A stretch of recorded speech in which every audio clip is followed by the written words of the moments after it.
Почитувани гледачи, веќе препознавате за кого станува збор. Пеце од Супер Хикс, можам да го најавиме како домакин и како гостин, бидејќи потекнува токму од овој крај, поточно од Кратово. Домакин, да. Како чувствате да се настапува дома?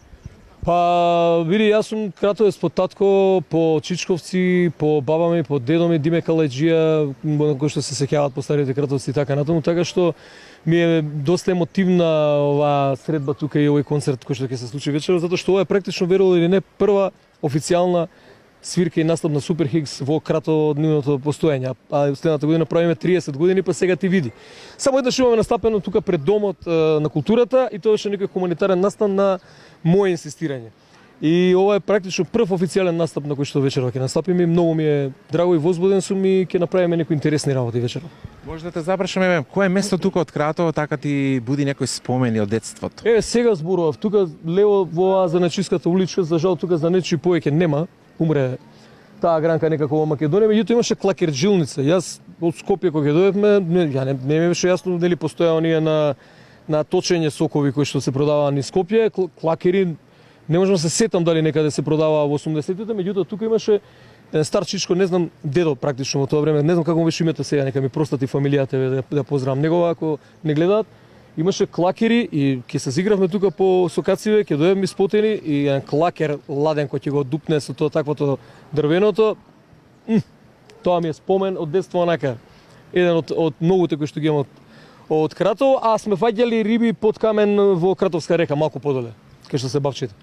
И тоа е интересен спомен. Ти веќе спомна, следната година одбележувате 30 години. Еве, кој е патот за да се толку време обстои на музичката сцена во Македонија, бидејќи со кого и да разговарам, не е баш сјајно овде во Македонија за музика. Па не е сјајно затоа што сме првенствено мал пазар, некако работите не се движеа во насока на тоа да остане онака популаризирано и поп-рок на кој што му припаѓаме и ние да речеме. Тоа беше некако далеко попопуларно некаде во 2000-тите кога се појавивме ние со нашиот прв албум.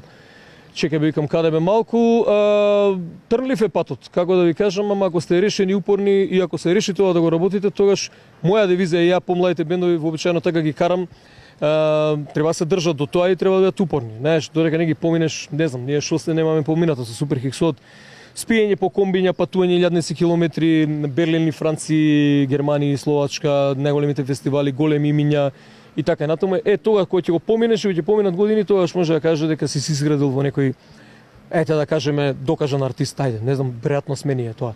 Така што не е лесно, меѓутоа од друга страна е нешто што ти исполнува. Ти ако си се решил тоа да го правиш и да бидеш среќен, тогаш ќе го правиш. Дали подготвувате на кој начин всушност ќе го одбележите овој јубилеј 30 години постоење со некој голем концерт или? Имаме многу планови да ти кажам, ама ќе видиме колку средства ќе најдеме за сето тоа. Најпрво да го завршиме албумот кој што е 70% веќе готово, што тие некои 4 песни да ги довршиме, да ги доснимиме, да ги издадеме, планираме винил, планираме CD, планираме промоција, планираме 20 години одбележување на албумот Румано со некаков настан мал, планираме голем концерт другата година во Скопје, затоа Скопје оваа година многумина ни се јавија, не го свириме. Планираме изложба со со оние плакати кои што ги имаме низ годините, кои што се однесуваат на концертите на Супер Хикс, планираме документарец, планираме изложба, планираме многу работи, ама ќе видиме што ќе испадне на крај. Во секој случај март 2024 година 30 години Супер Хикс од првиот настап. Одлично. Инаку по професија си професор по руски јазик. Каде е спојот музиката, како настана музиката во однос на професијата? Па нема спој. Јас паралелно се занимавав со музика, бендот го оформивме уште во средното училиште, јас Кечо и Борче, сегашниот се уште китарист на Супер Хикс. Кога бевме втора или трета средна, значи сме имале 16-17 години, во тие години човек не знае едноставно на каде ќе тргне. Јас се запишав по средното училиште на филолошкиот факултет. За чудо никој не веруваше дека ќе бидам добар студент, затоа што бев тапа како ученик.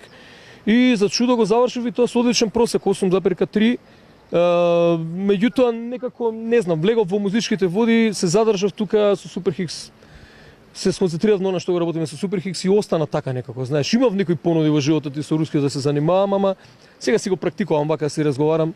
Доста е актуелно и ова со среќавам и руси и украинци сега со воениот конфликт, па ги има и низ Македонија, доста често практикувам и гледам да си ја вратам лексиката назад, знаеш, некогаш го говорев доста добро. Може да наречам Слободник како колега, бидејќи еден период се појави во неколку радија, ти имаше, пишуваше колумни. Ово не само ради, а јас бев до пред година дена во Капитол FM и Урбан FM, скоро 2000 изданија на ПЦТК, претходно Лайф радио, претходно Радио Равел, бев дел од пулсирања во тие некои тамо крај на 90-ти години, неколку години, па потоа имав една емисија на МТВ, до крај се викаш, имав и колумни и за Време, и за Дневник, и за Антена и така натаму. Значи, каша попара, вака, кој ќе земе човек што се сум работел во животот, така му доаѓа некако. Добро, да се навратиме на музиката, на Кратово, на златните денови. 30 години се веќе зад вас. Дали би одвоиле некоја музичка тема која што е најбарана од страна на вашите фанови од досегашните ваши направени музички теми? Вчера беме во Штип, имавме одличен концерт, за жал малку време не поремети, ама Штипјани се покажаа како доста вака тврдокорни фанови и останаа на дождот до крај. Песните кои што поминува така беше вчера. Вообичаено се или Оптимистка, Африка, задолжително, Раде, Тоа не сум јас.